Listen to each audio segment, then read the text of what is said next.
मैं जिसके गम के पास बैठा था मैं जिसके गम के पास बैठा था वो कहीं दूर मुझसे उदास बैठा था। मैं जिसके गम के पास बैठा था मुझसे दूर कहीं वो उदास बैठा था। और उसको खुशियां किसी ने दी ही नहीं मेरे सिवा।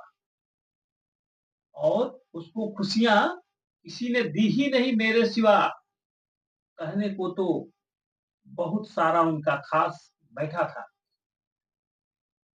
नमस्कार, आदाब, सत श्री अकाल। मैं हूँ समीर आयोग और आप देख रहे हैं रियल स्टोरी। आज की जो सच्ची घटना मैं आपको बताने जा रहा हूँ, एक घटना है इंदौर की। इंदौर में एक सरिता नाम की महिला रहती है। उसकी एक बेटी भी है।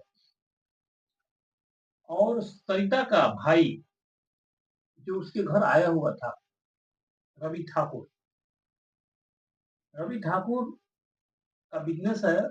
उसके कई एक बस जो है चलते हैं। कई होटल भी उसका है। बड़ी फैमिली का वो आदमी है। उम्र लगभग 40 के आसपास है उसकी।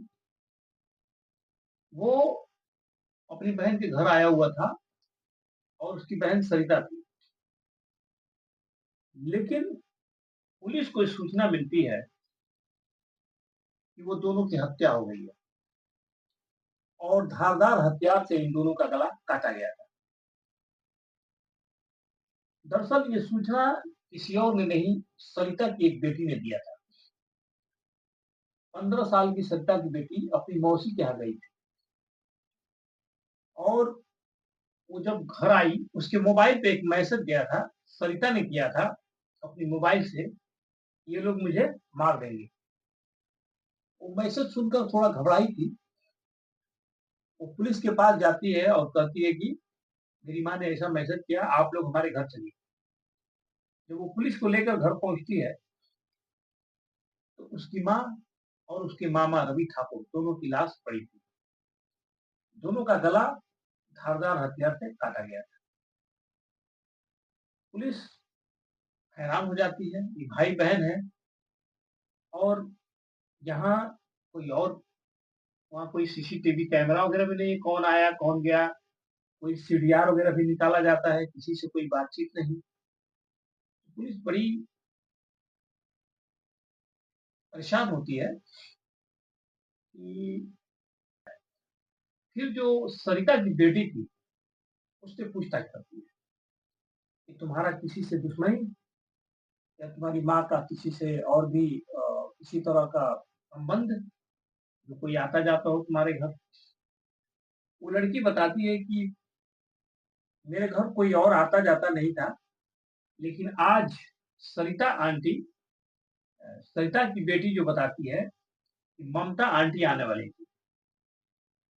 ममता आंटी का जब नाम आता है तो ये पूछता है कि पुलिस पूछती है कि ये कौन है ममता। तो उसका नंबर देती है लड़की और बताती है कि ये। फिर पुलिस उस एड्रेस नंबर से पता करके ममता के पास पहुंचती है कि तुम क्या वहां गई थी। तो वो बताती है कि नहीं, मैं नहीं गई थी। मुझे जाना था लेकिन किसी वजह से मैं नहीं जा पाई। लेकिन जब ममता झूठ बोल देती है तो पुलिस को अब सीसीटीवी कैमरे की दरकार होती है कि यही सच बताएगा कि आखिर में ये आई थी या नहीं। सरिता के घर के पास तो कोई सीसीटीवी कैमरा नहीं था, लेकिन सरिता के घर से और ममता के बीच बहुत सारे कैमरे लगे हुए थे। इनको रोड पे आते जाते व्यक्तियों को देखा जा सकता था। पुलिस इसको अपने अनुसार जो है सीसीटीवी फुटेज देखती है। उसमें जिस वक्त मोबाइल पर मैसेज गया था सरिता की लड़की मोबाइल पर, उस टाइम से आधा घंटा पहले ममता और उसके पति नितिन दोनों साथ जाते हुए दिखाई देते हैं। सीसीटीवी देखने के बाद पुलिस फिर पूछताछ करती है कि तुम लोग आखिर कहाँ थे। तो फिर भी जो ममता होती है वो बताती नहीं। पुलिस जब सख्ती से पेश आती है इन दोनों से, नितिन और ममता से, तब जो है ममता जो है सच्चाई बताना शुरू करती है। एक ऐसी सच्चाई जिसे सुनकर आप हिल जाएंगे। पूरा वीडियो देखिएगा, आगे तक कैसी कहानी होती है, कैसा क्लाइमेक्स होता है, बहुत ही इंटरेस्टेड लगेगा आपको। दरअसल 2 साल पहले ये जो रवि ठाकुर था, इसका बस चलता है और ये मथुरा और वृंदावन के लिए 200 रुपए में महिलाओं को ले जाया करता था। ये ग्रुप में सोशल मीडिया पे मैसेज डालता था कि 200 रुपए में अगर आप चलना चाहें तो मथुरा और वृंदावन जा सकती हैं, और लेके जाता भी था। उसी नंबर पर ये जो ममता है, क्योंकि नितिन बाहर रहा करता था, मुंबई दिल्ली जो उसका काम था वो आउटडोर का था, वो बाहर इधर उधर जाया करता था, अकेली रहती थी घर में, और मोबाइल वगैरह पे थोड़ा सा सोशल मीडिया पे ध्यान देती थी। उसी बीच उसको एक नंबर मिलता है और वो बात करती है, और रवि ठाकुर से ही बात होती है।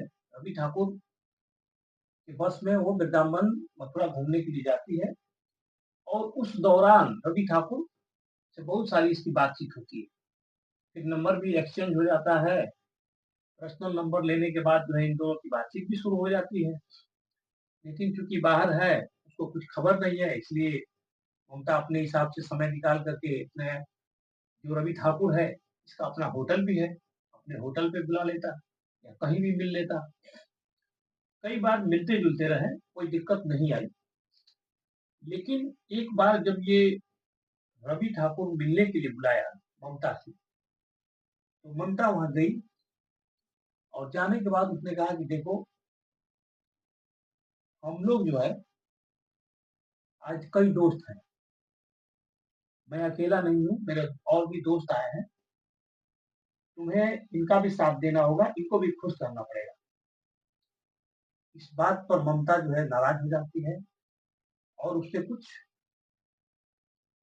बातचीत करके, कहा सुनी करके, डांट के वहां से चली आती। आने के बाद ये सोचती है कि मैंने अपने पति को धोखा देकर, अपने पति को छोड़कर जिस आदमी पे भरोसा कर लिया था, वो आदमी मुझसे प्यार नहीं करता। वो अपने दोस्तों के सामने परोसना चाहता है, इसका मतलब कि वो मुझे इस्तेमाल कर रहा है, और मैं फंस गई हूँ, मैंने गलत कर लिया है। फिर रवि ठाकुर का फोन आता है, और वो कहता है कि अगर तुम ऐसा नहीं करोगी तो तुम्हारे जो फोटोग्राफ्स, वीडियो जो हमने पर्सनल खींचे हैं, असली वीडियो जो तुम्हारा बनाया है, हम इसको वायरल कर देंगे। इस बात से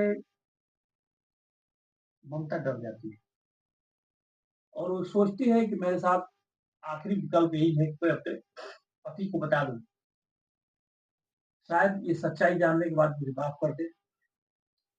नितिन जब आता है तो उससे वो बताती है, मैंने एक गलती कर दी है, और इस तरह से ऐसा ऐसा हुआ है, और रवि ठाकुर मेरे साथ जबरदस्ती करना चाहता है, और मुझे बाजारू बनाना चाहता है। नितिन ये सुनने के बाद कहता है कि ठीक है, तुम घबराओ नहीं, मैं इसका कुछ रास्ता निकालता हूँ। ये दोनों मिलकर के बहुत सारी सीरियल फिल्में देखते हैं, जिससे कि मर्डर करके बचा जा सकता है। किस तरह से हम मर्डर करें और बच जाएं अपने आप को बचाने के लिए। बहुत सारी फिल्में देखते हैं, सीरियल देखते हैं, ओटीटी प्लेटफॉर्म के जो भी वेब सीरीज आती है उन सबको देखते हैं। देखने के बाद नितिन और ये दोनों प्लान बनाते हैं। ममता रवि ठाकुर को फोन करती है कि मैं तुमसे मिलना चाहती हूँ। रवि ठाकुर बोलता है कि ठीक है, मेरी बहन सरिता के घर आओ, वहीं मुलाकात होगी। रवि ठाकुर से पहले ममता और उसका पति नितिन सरिता के घर पहुंच जाते हैं। तो सरिता के घर सिर्फ ममता ही पहुंचती है सरिता को देखने भर, लेकिन वो छुप करके नितिन भी उसके घर आ जाता है। ममता सरिता को बातचीत करती रहती है, लेकिन सरिता भी इस कार्य में शामिल थी, इसलिए वो नितिन की नज़र में वो भी गुनहगार थी। इसलिए सबसे पहले सरिता का गला नितिन काट देता है। गला काटने के बाद लाश को बेड के नीचे खींच देता है और वहाँ से खून जो भी गिरा रहता है ब्लड वो साफ कर देता है। साफ करने के बाद अब रवि ठाकुर का इंतजार था। नितिन वहीं दरवाजे के पास कहीं छुप जाता है और जब रवि ठाकुर आता है तो ममता उससे कहती है कि आज हम लोग अलग तरीके से प्यार करेंगे और उसके लिए जो है उसकी आंख पे पट्टी बांध देती है। जब उसकी आंख पे पट्टी बांध देती है, वो चूंकि हट्टा कट्टा था, नितिन से भी वो मजबूत पड़ जाता। अगर ये दोनों लड़ जाते तो शायद नितिन की हत्या हो जाती। रवि कर देता, इसलिए कि हष्ट था, शरीर से तंदुरुस्त था, इसलिए ममता ने उसकी आंख पे पट्टी बांधा और कमरे में एंटर कराती है, हाथ पकड़ के आओ ऐसे ऐसे। बस पीछे से जो है नितिन जो है चाकू उसके गर्दन पर जा करके काट देता है। नितिन गिर जाता है, रवि गिर जाता है। रवि ठाकुर गिरने के बाद जो है और भी कई चाकू के से मार दिए जाते हैं। दोनों के मर जाने के बाद नितिन और ममता वहां से निकल जाते हैं।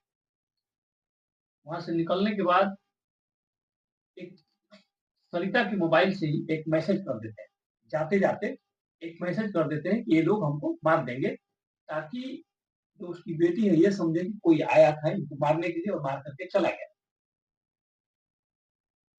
ये बात जब सब कुछ जानने के बाद पता चलता है, पुलिस इन दोनों को अरेस्ट करती है और अब जो है इनके ऊपर जो कार्रवाई होगी वो कानून करेगा। लेकिन दोस्तों, एक महिला की गलती की वजह से अब रवि की जान गई, सरिता की भी जान गई और नितिन और ममता दोनों जेल के सलाखों के पीछे होंगे। कुछ भी करने से पहले सोचना चाहिए, समझना चाहिए। इसमें रवि ठाकुर जो गलत है तो ममता भी कहीं गलत है। अगर ये उसके साथ लालच में नहीं पड़ती तो ये भी उसके साथ नहीं जाती। तो इसलिए दोस्तों, आज का समय बहुत खराब चल रहा है। ऐसे ऐसे दरिंदे पड़े हैं कि किसी का भी कभी भी मर्डर कर सकते हैं, कभी भी कुछ भी हो सकता है। इसलिए अपनों का ख्याल रखें, सावधान रहें, सजग रहें, ताकि आपके साथ ऐसी कोई दुर्घटना न हो और कुछ भी गलत न करें, क्योंकि कानून की नजर से कोई बच नहीं पाता है। आज नहीं तो कल उसे सलाखों के पीछे जाना होता है। इसलिए आप अपना ख्याल रखें। सत्यमेव जयते। जय हिंद।